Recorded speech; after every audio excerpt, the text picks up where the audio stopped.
Hello everyone, दोस्तों मैं अरुण शर्मा। आप देख रहे हैं दासोस। दोस्तों इस वीडियो में बात करने वाले हैं इंडिया गठबंधन के साथ जो शामिल होना चाह रही थी मायावती, उन्होंने उनको ठेंगा दिखा दिया है। अगर आप चैनल पहली बार जुड़ सकते हैं ताकि सारी वीडियो को देख पाए। दोस्तों बात कर रहे थे मायावती के बारे में कि मायावती की अटकलें लगाई जा रही थी कि वो अपने जन्मदिन के अंदर कुछ ना कुछ इंडिया गठबंधन के लिए लेके आने वाली हैं और शायद वो शामिल हो जाएंगी।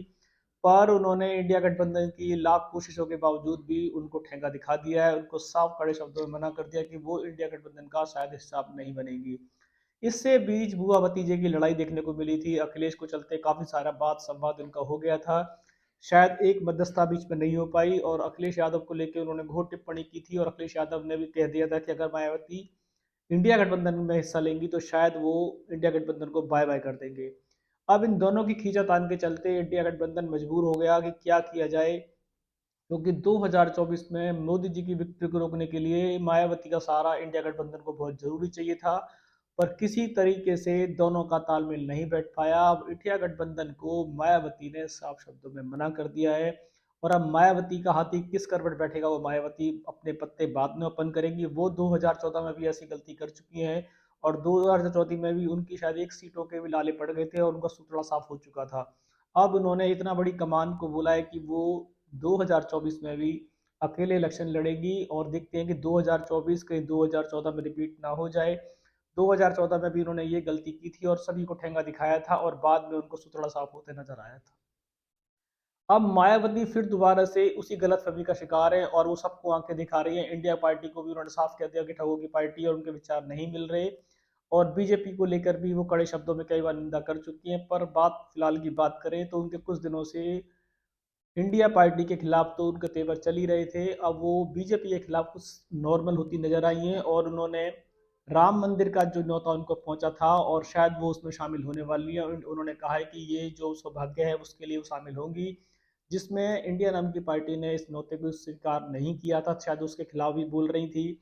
और वो बीजेपी के शायद अब शायद दूरी कम करने की कोशिश कर रही है और हो सकता है कि वो इंडिया गठबंधन को बाय बाय करने के बाद 2024 में एनडीए सरकार को अपना समर्थन दे सकती है। ये अटकलें हैं, इनकी हम पुष्टि जारी नहीं कर सकते क्योंकि मायावती की करवट किस ओर बदलेगी ये समय बताएगा। फिलहाल इंडिया गठबंधन को एक हार का तरीके से, जिस तरीके से वो सोच रहे थे कि हम मायावती जी को साथ लेकर बीजेपी की विक्ट्री को रोक पाएंगे, तो थोड़ा सा उनको गहरा धक्का लगा है और अब उसमें वो नया पार्ट क्या प्ले करेंगे समय बताएगा।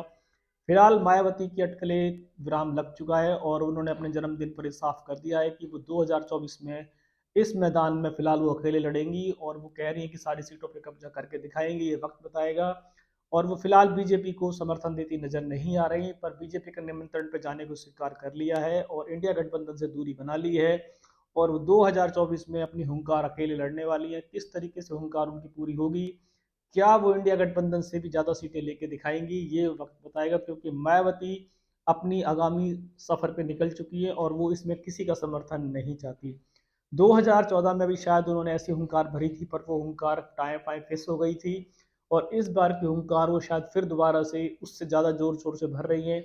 अब ये हुंकार वास्तव में टाइम टाइम फेस होगी या फिर दोबारा से कुछ सीटों के लेके एनडीए सरकार के लिए किंग मेकर साबित होंगी, इस समय बताएगा। फिलहाल मायावती ने अपना आगामी झंडा लहरा दिया है और इंडिया गठबंधन से दूरी बना ली है। बीजेपी के साथ उनके अभी संपर्क बनाए जा रहे हैं और शायद धीरे धीरे 2024 तक वो अपना समर्थन उनको दे देंगे। दोस्तों फिलहाल मैं और मेरी टीम इस पर नजर बनाई हुई थी, इस पर कोई नया अपडेट मिलेगा कि मायावती 2024 में अपना समर्थन बीजेपी को देने वाली हैं तो हम आपको समय से पहले बताएंगे। अगर आपने चैनल को सब्सक्राइब नहीं किया है, जुड़ सकते हैं ताकि सारी डिबेट को आप समझ पाएँ। दोस्तों मैं अरुण शर्मा मिलूंगा नई सोच के साथ, तब तक अपना ध्यान रखें।